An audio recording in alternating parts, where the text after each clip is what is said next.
Hello and welcome. Welcome to this Winter Solstice episode of Luna And the and the Druid. Druid. Finally, I know in which direction to point out. Yes, we can't go wrong now. Yes. So we're together again. Yes. Lovely for a few days because Saturday Mm. we're going to celebrate the Winter Solstice, and Luna and the Druid and some other people from our friends and family Yes, couple are of joining us friends. at the Drumback Stone Circle in West Cork for a lovely Winter Solstice celebration. When the sun goes down in the Drumback, it goes down aligned to the heart of the circle within a few two mountain tops, and there's a gap between the mountains, and the sun goes right down between the gap, shining over the heart of the stone circle. We actually went there a year ago as well and Yeah. had so much fun with my little puppy Karma. She was in the backpack by then, tiny little one. Not that she's fully grown now. Well, she's fully grown, but not that she's big. So we are hoping for some good fun. Good vibes, yeah. This year it'll be more of us, close friends and family. So I can't wait. It'll be fabulous. Yeah, so the crowd will be big there, and we'll join with maybe something around 10, 12 people, and bring our drums and. Fantastic. Yes, Jan will bring Jan. Jan will bring Jan. Sorry, guys, I'm really tired today. I had a difficult day, so I may be mumbling more than usual. So Jan will bring Jan and Jan's drum. And Luna will bring Karma. Yes. She's asleep now. She's asleep. Oh, we'll let her rest. So, Luna, what are we talking about today? Well, I think it would be nice to talk about winter solstice, the meaning of winter solstice, what it is, how we can celebrate it, and why some people celebrate solstice and some people celebrate Christmas, and some people can celebrate both. Yeah. So let's talk about meaning of winter solstice today. So welcome back, whoever is joining us today. You are so welcome. Yeah. Here, I would love to try to open my computer so I could keep an eye on my comments. Well, I mean your comments. But I hope it's not gonna be a disaster.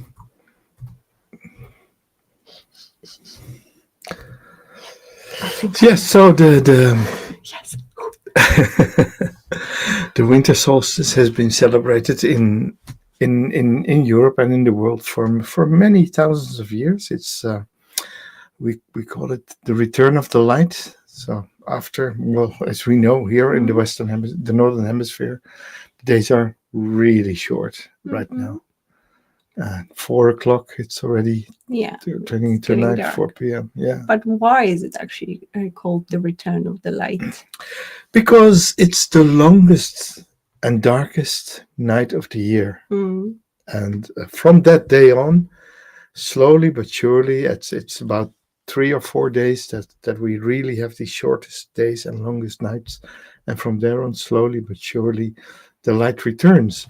And old European legends tell about Fenrir, the mythological wolf that at the end of summer starts eating away the daylight. And then from Samhain on and slowly, Odin and his wild hunt, his wild bunch, go after him and try to catch him. And every year since then, at midwinter, Odin and the bunch and the wild hunt catch Fenrir the wolf and give the sun time to return to the light. So it's taking away the light and getting it back again. I love that, especially that it's very similar. It's an analogy to Christ being reborn after he gets crucified, because Christmas is the return of the light itself, because that's the first day where the day starts to get longer again. Wonderful. But why winter solstice is so important then? Because it's really a time of hope. It's like it's like the death card or the tower card in the tarot. When you're at this, when the tide is low, when the time is at its lowest, when there's no harvest, nothing grows at the moment. The fields are mostly laying barren, and then we see the return of the light, and it's a time of hope. That we hope for a new harvest, new crops. Some of the seeds have already been sown, or later in the spring, we bring in more seeds and more fertilizer and more fertilizer into the ground, and we hope for some water and some warmth, and the warmth comes from the sun. So it's actually the return of the sun. The analogy of like you said, the birth of Christ. It's of course Yule or midwinter or the winter solstice predates Christianity. So it was taken off in the Druid tradition. The name of it is Alban Artan. And Artan is the Bear King. The Bear King represented by King Arthur. And so even before we celebrated the return of the Bear King, and the Bear King would bring life to the land. The secret of the Holy Grail, which comes from the Arthurian legends, is also that the land and the king are one. And if the king suffers, the land suffers.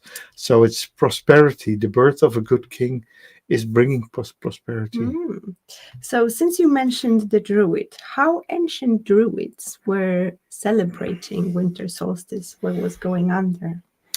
Well, there would be similarities, I think, with the current day and age, because this comes after the harvest.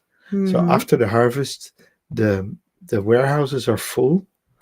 We enter the coldest time of life, so it's good to sit and celebrate and to eat your belly good round, to have some extra nutrition, some extra food in, and so the return of the light was a festive time, because we knew there's gonna be cold times, but but the hope and the celebration of what we still do, and nowadays there's no need to do it as big and as lavish, because we are well fed. My That's BMI true. is way too high.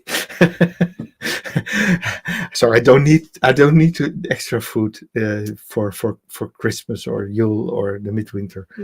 I can do it with the same. And but I think it's also because Christmas took over because many of those celebrations are very similar. Yeah. As a matter of fact, the tradition of Yule is the tradition of winter solstice, which was moved to Christmas, and many people will have a cake called Yule here. Or the Yule block, yeah. Would you like to tell actually a story of the Yule? Where is its origin?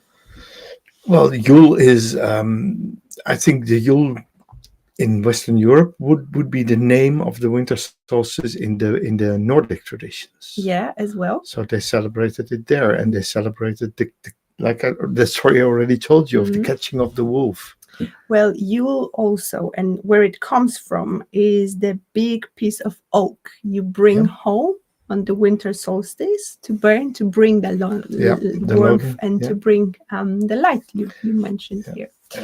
And what's interesting, I know from this tradition, because you bring the long tree of oak and you put the point into the fireplace, and every so many hours you put it in a bit deeper, so it doesn't burn into the room, but just it burns away, and you put it up a bit higher. Oh, that's cool. Yeah.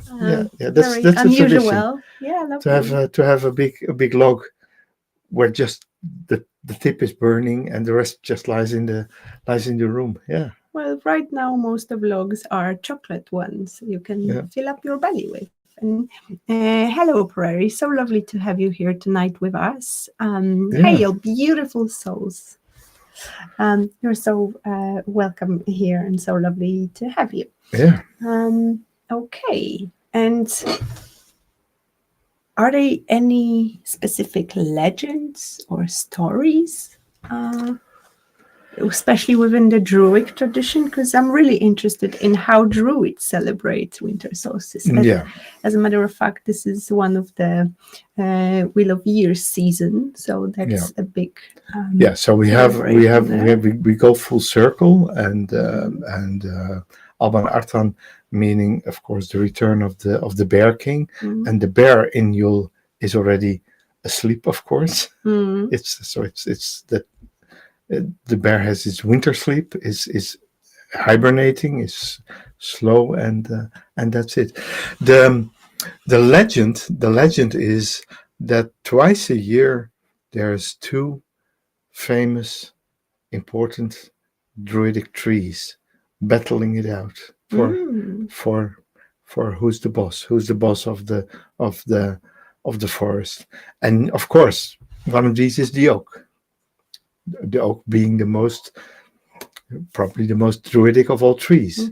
And the other one is an evergreen, which is the holly, which is now in full strength. It carries its berries right around this time. It's on its strongest. And every year, twice a year, at the winter solstice and the summer solstice, the holly and the oak battle it out. They come to life, they get animated, they draw a sword, and they're fighting it out. And in summer, when the oak is in full leaf, he's a bit slow, and he gets wounded by the holly. And then slowly he dries out, loses his leaves. But when he lost his leaves, he becomes less vulnerable. He's more resilient. You can chop off trees without danger, or branches from trees. In this time, it's more resilient. It's faster. So when it's midwinter comes and holly is bearing fruit. So bearing fruit means like giving birth. When a woman gives birth, she is at her weakest because she puts all her energy in there. So holly gives birth to the holly berries, and now they fight it out, and now the oak slays the holly, and the oak returns as the king of the forest again. I love that story. Yeah, that's so great. Yeah. I think we've given away the answer for the next question, but do druids come together to celebrate winter solstice? Yeah. Tell me more about it. Yes, of course, and we can find it even in our archaeology. The oldest monument we have in Western Europe is here in Ireland. We have the stone circle which I already said, which aligns with, it's in the west where the sun goes down. Yeah, Drumbeck Stone Circle. But we also have our own Irish pyramid, that's Newgrange. And on the morning, 3 or 4 mornings in the winter solstice, the sun at sunrise, at dawn, when it comes over the horizon and over the trees, it shines in a box in the roof just above the entrance, in the entrance box, and it shines in the cairn deep into this big pyramid. And that has the Newgrange itself is likely more than 5,000 years old. So we know that 5,000 years ago, with the knowledge they had, it was already important enough to build a structure as solid as Newgrange. And I know I've been there many times, and the guide always says, Newgrange, after 5,000 years, the roof is still not leaking. Oh, it's amazing. It's still watertight. Yeah. So it was built with great precision. It was built with great skill, with great craftsmanship. And that's what amazes me, actually, how so many years ago they knew exactly, without technology, technically. Without our technology. Yes, exactly. When the winter solstice was. Yeah. And of course how to align those doors. And of course they couldn't have known,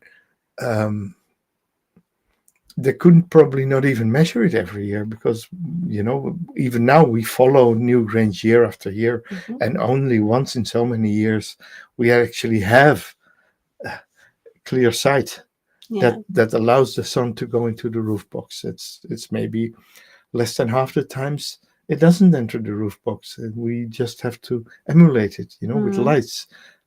But still, I remember, I think it was 2001 for the last time I saw the stream, and wow, it was really magic when you know how deep this light shines on the back wall of this structure, and the first light of dawn. Yeah. And what about the most popular and the most well-known stone circle, Stonehenge? Stonehenge, yeah, that also has alignments.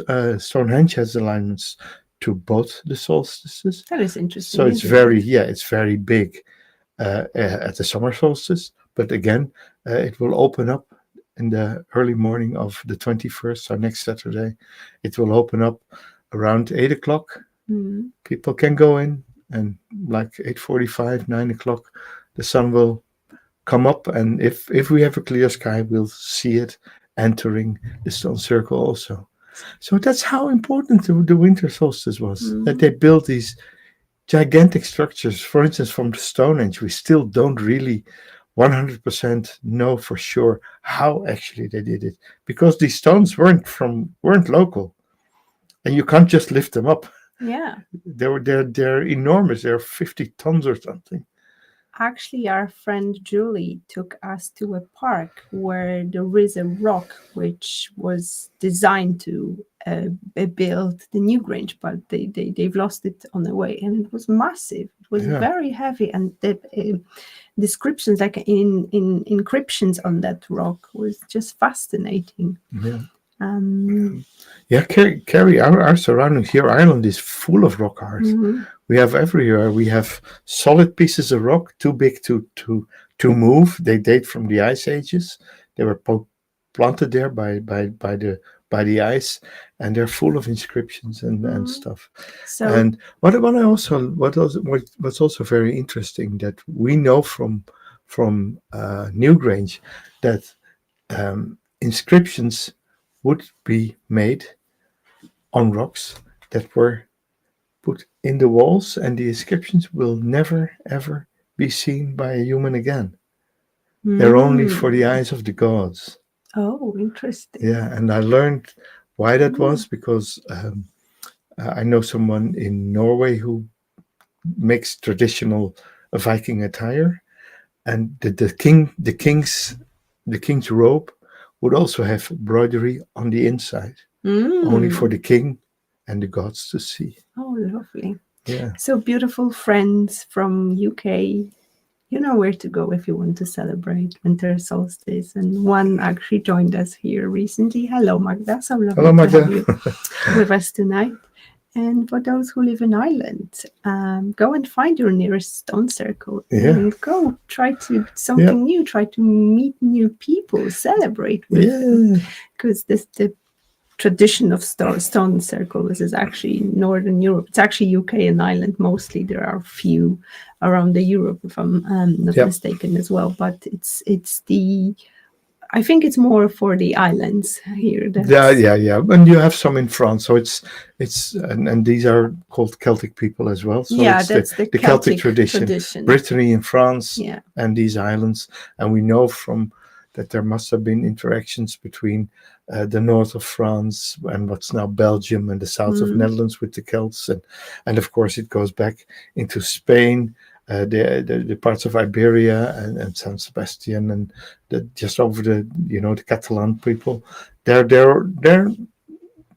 probably one of the origins of the Irish people. They came from Spain, we think, and historically, yeah.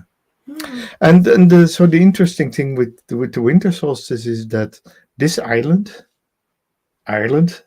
has a structure in the east for the sunrise and a structure in the west for the sunset on the winter solstice. So this island for thousands of years is more or less like a calendar, like a time compass for people. That's how important the winter solstice is. The Celtic traditions, Celtic beliefs is fascinating.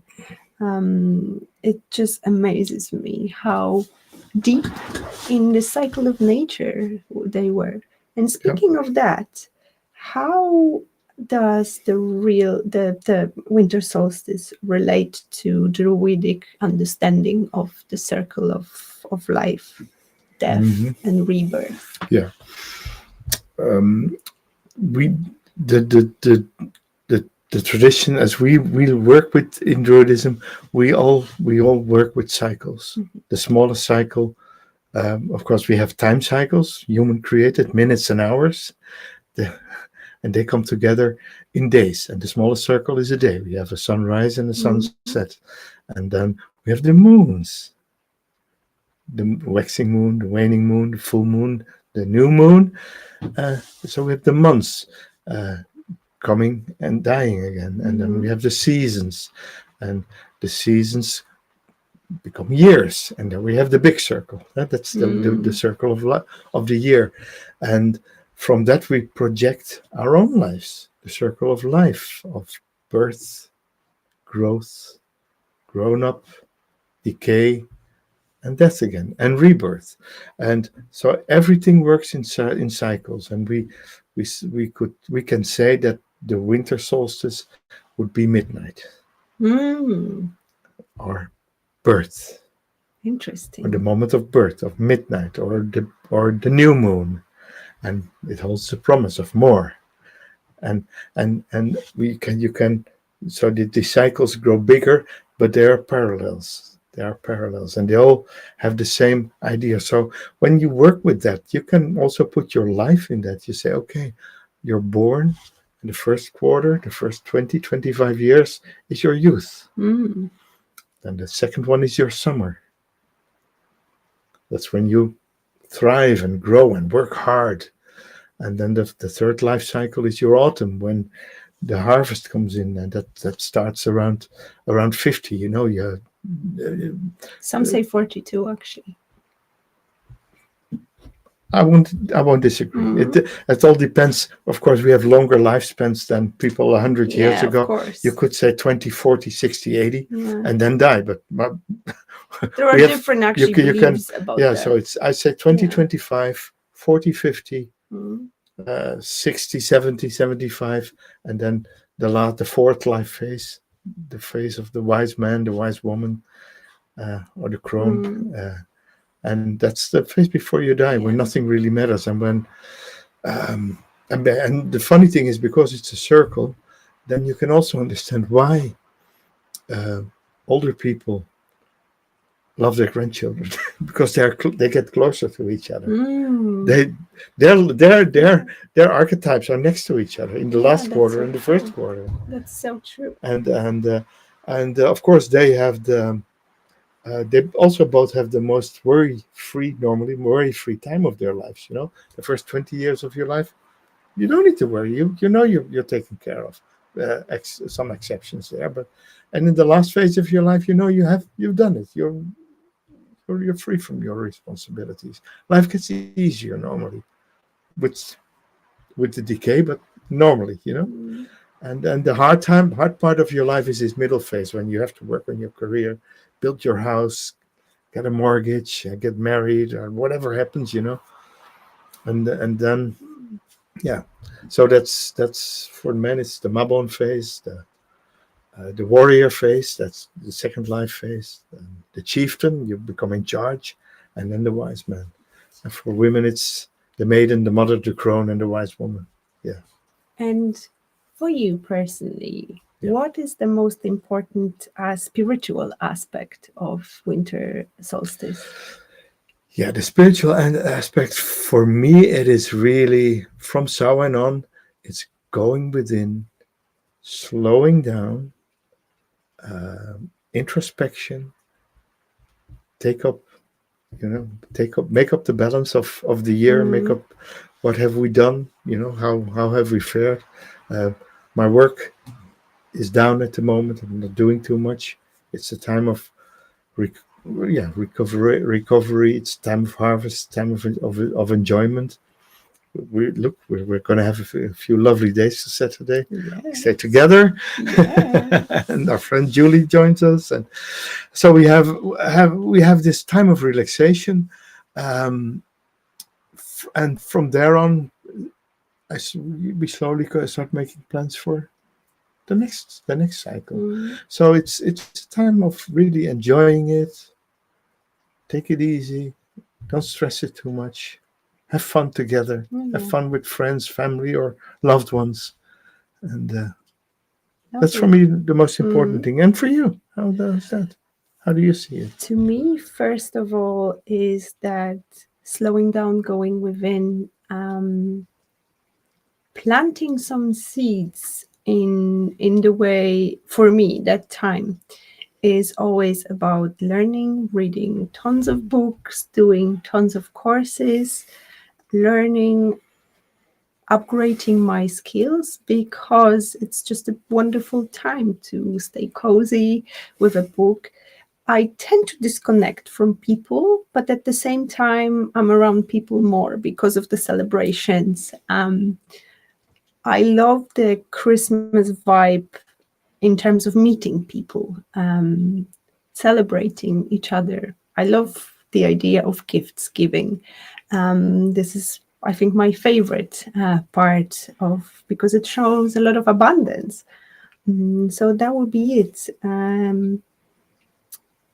Yeah, it's very enjoyable and pleasurable to be around like-minded people when you go to a stone circle and just dance, listen to live music, and just enjoy being with community. That's also a great aspect. Before, my Christmas used to be very crazy because I always had a lot of friends, family, especially when I wasn't in Ireland. I was driving everywhere, and the most amount of Christmas I was actually spending by myself in the car, driving to see people, surprising here and there, which I absolutely loved. But these days, I look more for connection with nature. So for me, the most important part for Christmas is to go to my favorite beach and celebrate there, the ocean, the nature. Cool.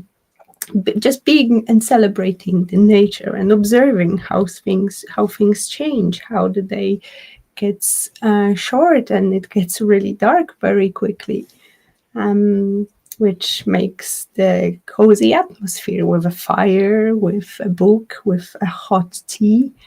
I like that. I like that. So I always try to find the balance between. I try to avoid the Christmas craziness. I always do my Christmas gift shopping at the Of beginning of course, yeah. December just to avoid crowds because it completely depletes me. But if I find myself with the right people, then it's a different story. Yeah. So tell me, are there any specific symbols or offerings associated with the solstice ritual? Yes, you can do a lot. You share. You can share parts of what we eat. Put something outside Mm-hmm. for the people we cannot see, the Mm-hmm. fairies. Mm-hmm. Especially here in Ireland, there's a big belief in supernatural beings, Yeah. and so we share with them, creating things together.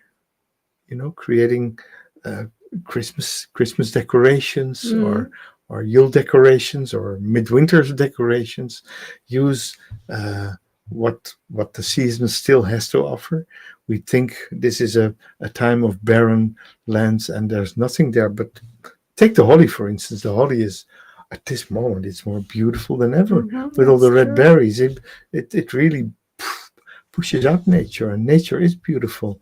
And you can even use barren branches in your Christmas pieces. And of course, we have our pine trees that there are evergreens too, Yeah. and delivering lots of stuff. Yeah. And that's another similarity between winter solstice and Christmas, because for winter solstice, you do celebrate your house with those offerings from Yeah. Mother Nature, just like you said, holly branches, those little pine cones.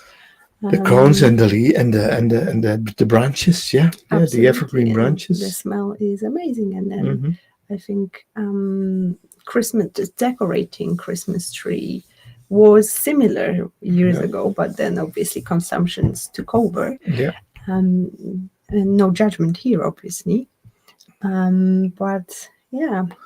Yeah, and of course, creating this festive meals together, it's not necessarily has to be like eating till you're completely stuffed, but creating nice meals, good food, quality food, quality food where it's by also all about sharing, sharing, bringing things to the table. And that's what I love. When you go to a stone circle, there will be an altar there, and people will bring some offerings and will leave some. And there will be a lantern, and we don't do big fires in the stone circle because that defies the nature of it, the sacred nature. It's a monument, so you don't put a campfire there. But bringing a bowl with something small, a cauldron, or we always bring a lantern with a candle in it, and at the end of the ceremony we lift it up and take it with us again. Actually, that's lighting that lantern is actually a big part of Winter Solstice celebration.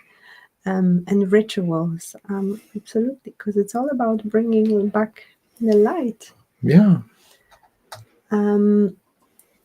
And we talk here about celebrations, but how Druids celebrate actually Winter Solstice? Is it music? Is it dancing? Is it meditation? Is it chanting? Yeah, we what we normally, that there's you do it with a ritual. You do it in a ritual. We create a circle. We open the quarters. We welcome the spirits of the four directions. We welcome the animals of the directions, and then we have a central part of the Druid ceremony where we do the fight between. We even reenacted the fight between Holly and Oak. Do some other things. Share the harvests, share the food. Always we do a meditation in darkness. So the light goes out, the candle goes out, it gets dark, it gets quiet. It's midwinter night. And then we light just one candle in the darkness. It's the first spark of light. And that's the return of the light. It's completely dark, except when there's a full moon, but it's dark as it gets. And then the first light that returns after all the lights were extinguished. I remember last year at the Stone Circle, around sunset, there was a really crazy party. There was so many musicians playing music together. There were people singing, celebrating. And at the sunset, everything went quiet naturally. Even the nature got silent for a while. No wind, no rain. It's made such an impression on me. You could feel that energy. You could feel the shift. Actually, it's a sacred moment. Yes, it is. It is a sacred moment. So if you can experience that out in nature somewhere, I totally recommend, because there is something. I even have shivers when I think about it and talk about it. Yeah, and you remember that when the sun finally was down, was out of sight, when it was completely dark and the candles started burning again, the music started again, and the dancing was even more frantic and wild. It was actually a bigger party. It was really like it was really, this quiet moment of waiting, and then the lights go out, and then and then now we're back on track. Now we're going back into the light. So it was like, really a new beginning. And of course we celebrate New Year's Eve and everything, but actually the moment, of course, for Druids is the 21st. 1st of January, important. Christmas Day, Stephen's Day, second Christmas Day, very important for within our society. But the real moment is the moment of the solstice. Yes. Last week I went to a market in Bantry. That's that's West Cork, and I was ordering the best falafel ever. And the man who was preparing that falafel asked me, "Are you feeling the Christmas atmosphere already?" And I was like, "I'm more like a winter solstice girl." And the lady who was actually preparing those falafels at the back, she just moved her head from behind. She gave me a nod with understanding, and it was like, "Yeah, that's my girl." It was so funny. Good. It was Yeah. so lovely to connect, because you find like-minded people and those souls who resonate with similar vibrations. They're So I everywhere. wouldn't be surprised if we'll meet her They're in everywhere. Drumber. Yeah. Because actually we had a discussion in the celebration, and I showed them on a map where we're going, because it's a really amazing place with the sea view, as well as, you know, I'm a mermaid, so I love when there is a salty water. That's where I am the happiest. Yeah.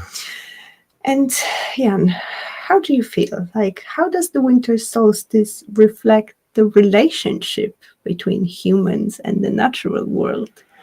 Because it's a bit twisted these days, don't you think? With all the Christmas lights everywhere, craziness of consumptions, Christmas starting in shops in early September. Yeah.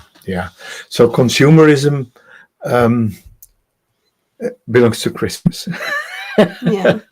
Consumerism belongs to Christmas. That's part of the society. And the funny thing is that we recognize and we know it's part of our culture. We live in, you know, in a primarily Christian society, which is on the demise.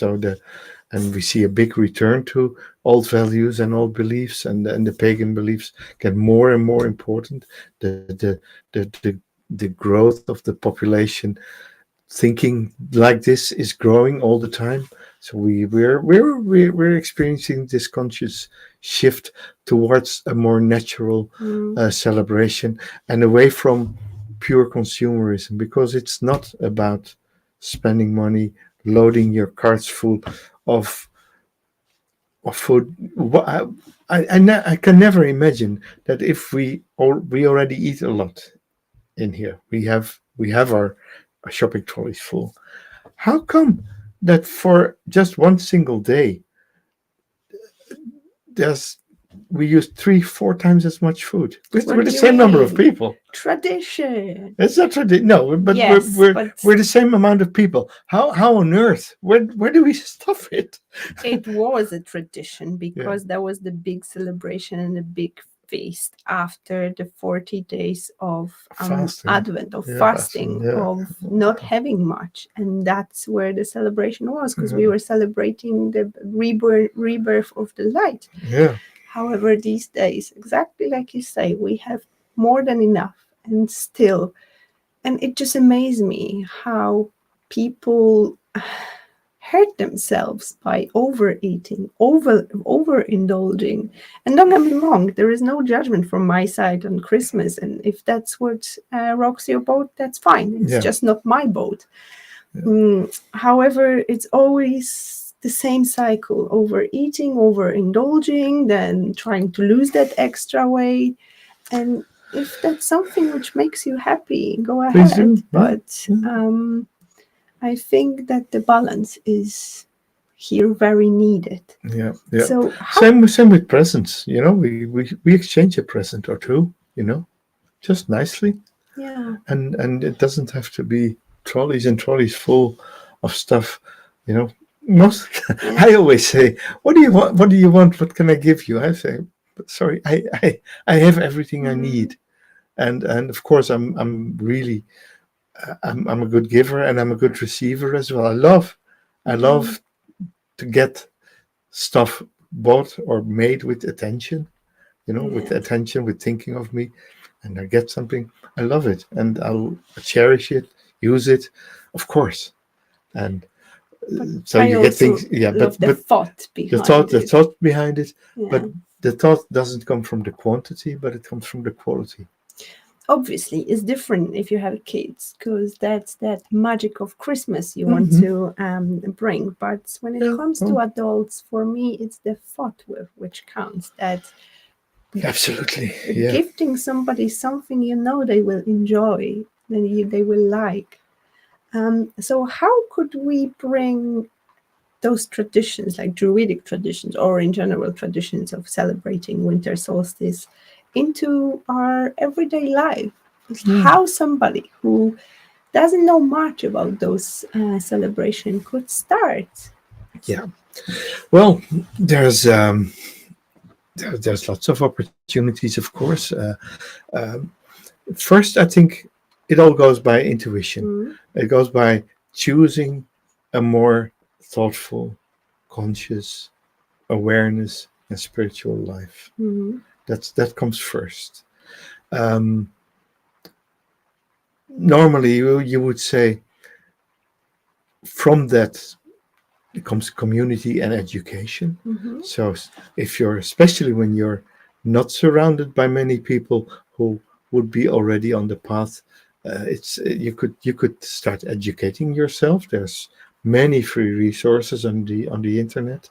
There's courses, paid and free. For instance, we here have the Grove of Anu, groveofanu.com, and we have a free course of the Wheel of the Year. And so there is 1/8 of this course is dedicated to the winter solstice, with meditations, with solo rituals you can do. And the course is completely free. Become a friend of the Grove, and we always say friendship comes. Have we got somewhere here? No, we don't address? Oh, I can type in the URL. Yeah. Yes, I think that will be lovely. It's a beautiful space to be. And just like Jan said, it's for free. So I recommend. Yeah, there it is. Perfect. And because I mentioned kids here, it makes me wonder how to celebrate winter solstice with kids then. Yeah, well, do the usual thing. You know, when kids come back from the Christmas holidays at school, don't make them weird and strange. Do what's necessary, but bring in this little extra, this little moment of do it at home.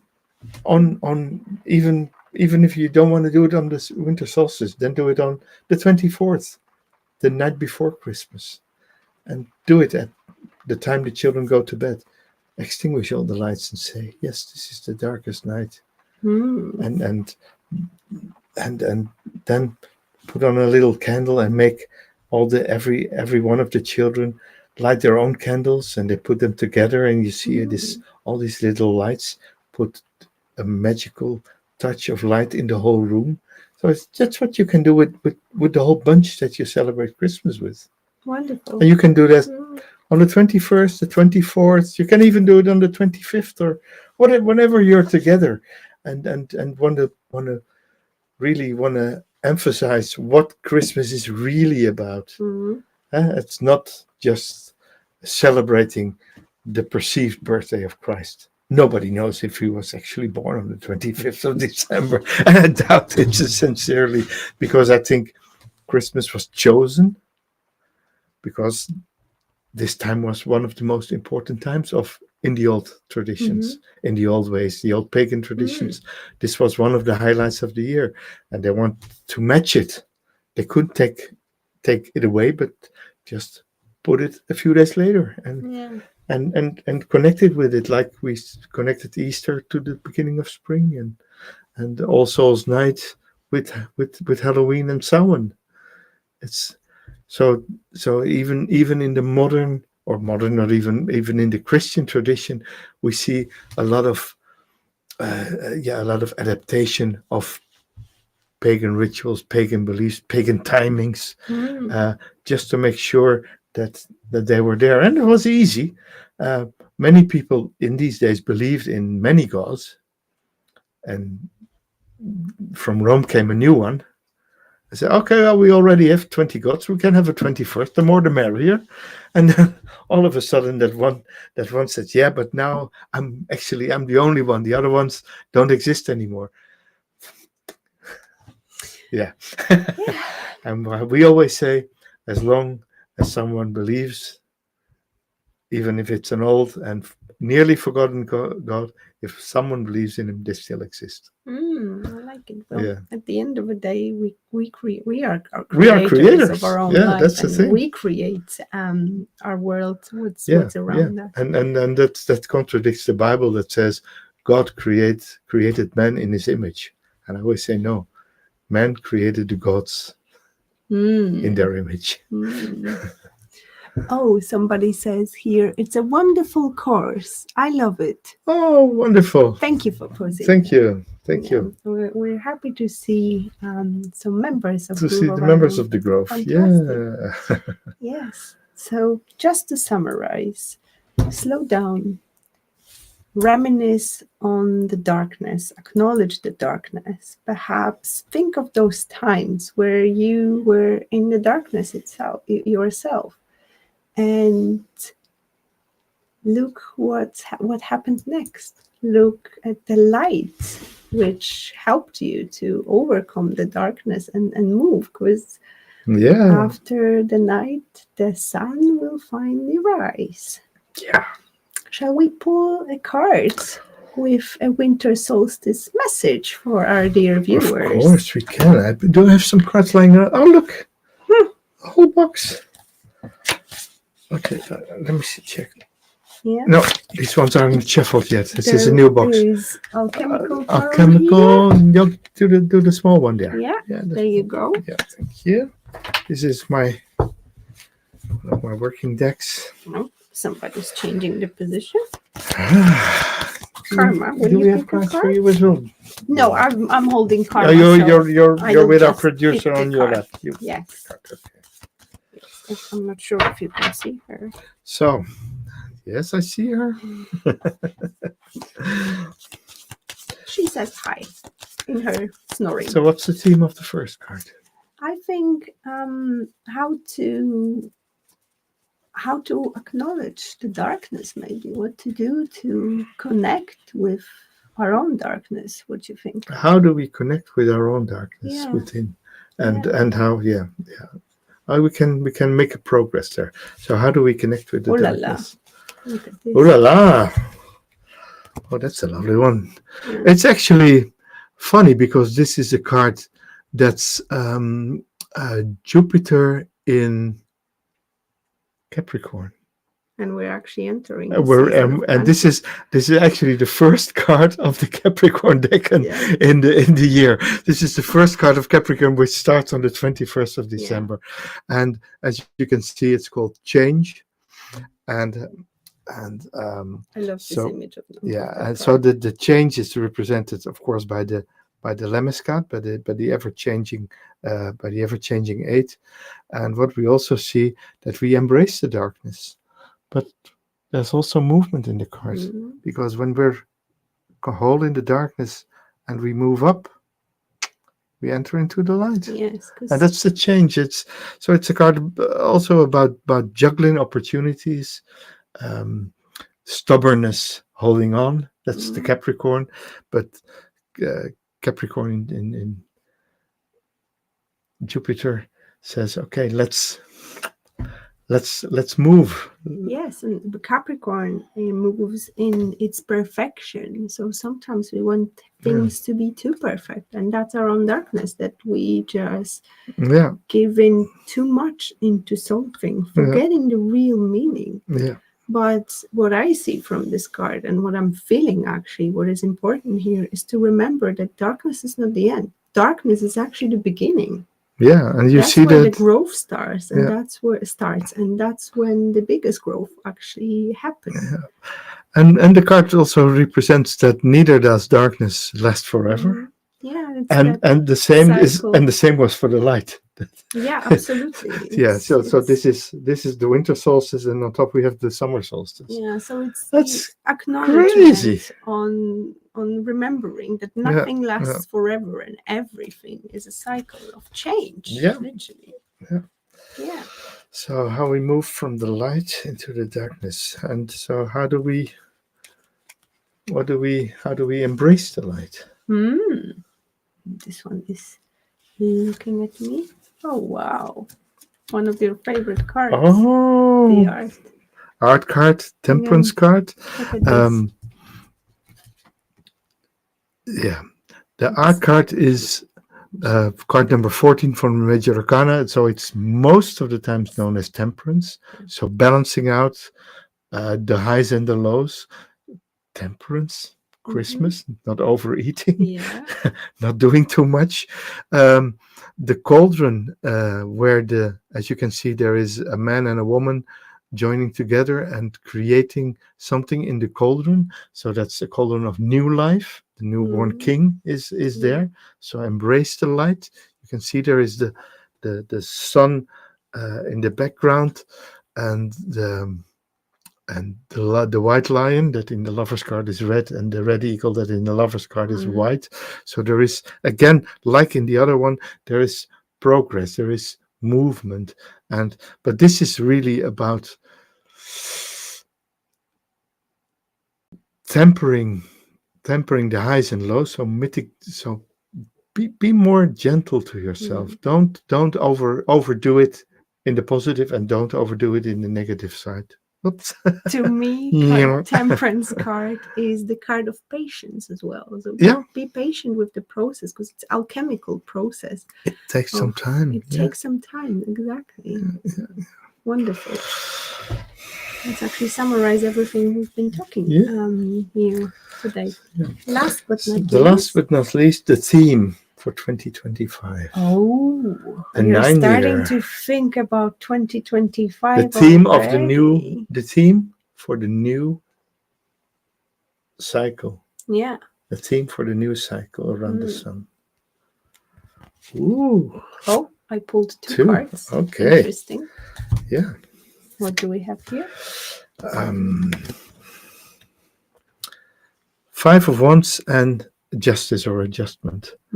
So balancing out, but also standing up for yourself. The 5 of Wands called strife. It's face the competition in a neat way. It's not about pulling others down, but it's lifting yourself up. Right now there is a season of karma being served, and the justice card talks about here what I feel with the 2025 being the 9th year with a lot of changes.